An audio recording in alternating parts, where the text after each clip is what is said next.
let's start with VR, right? And VR stands for virtual reality, right? These virtual reality headsets.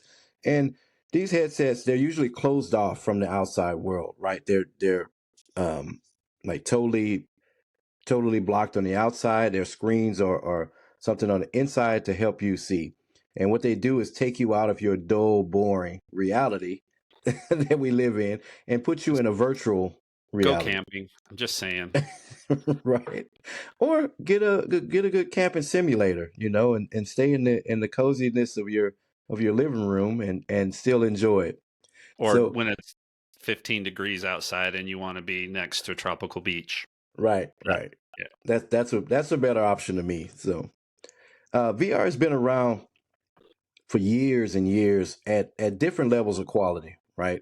And when I first started researching this, I was like, maybe the 70s or something like that. No, 1968 was the first time when there was someone that created a VR headset to use and play with. Now, no like major products or anything like that. It was just mostly students and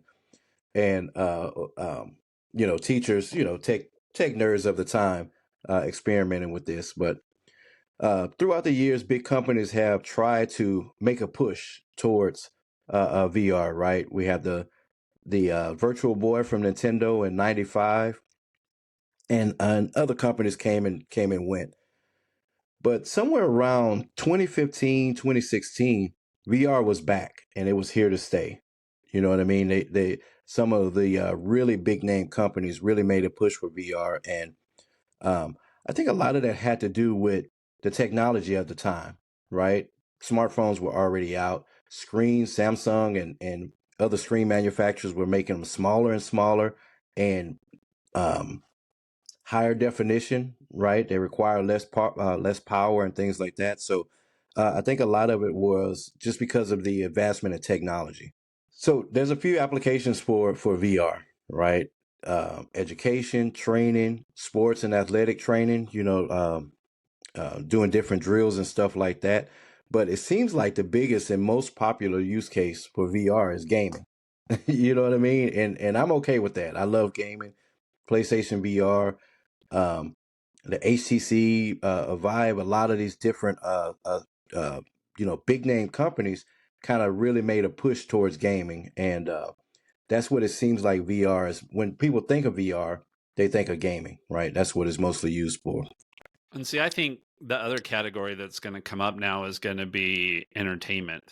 Yeah. And, I know we'll eventually talk about the Vision Pro, but the idea is um, I want to watch Star Wars Hmm. sitting on Tatooine, right? Right. So Star Wars is big, giant in front of me, but all around me is just the Tatooine desert.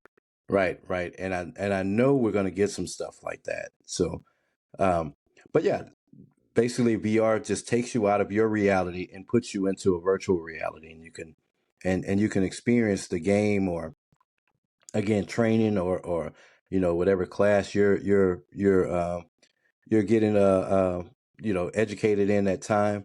VR headsets seem to be really used for that sort of stuff. So there's some VR sets available now. I mentioned the PlayStation VR. They're on version 2 now. The HTC Vive Elite, which is their like pro version, the Meta Quest 3. These are like the latest versions of that technology that was released around 2015. And they can range anywhere from $5 for those plastic goggles that you stick your smartphone in, all the way up to like $4,500 to some of these ones that are really specced out and have all of the sensors and things that you need to move around your room and stuff like that. So uh, yeah, VR is it's here to stay, and it's really fun. Again, once you get your hands on it, Greg, I think you'll really enjoy it. We'll see about that. Yeah.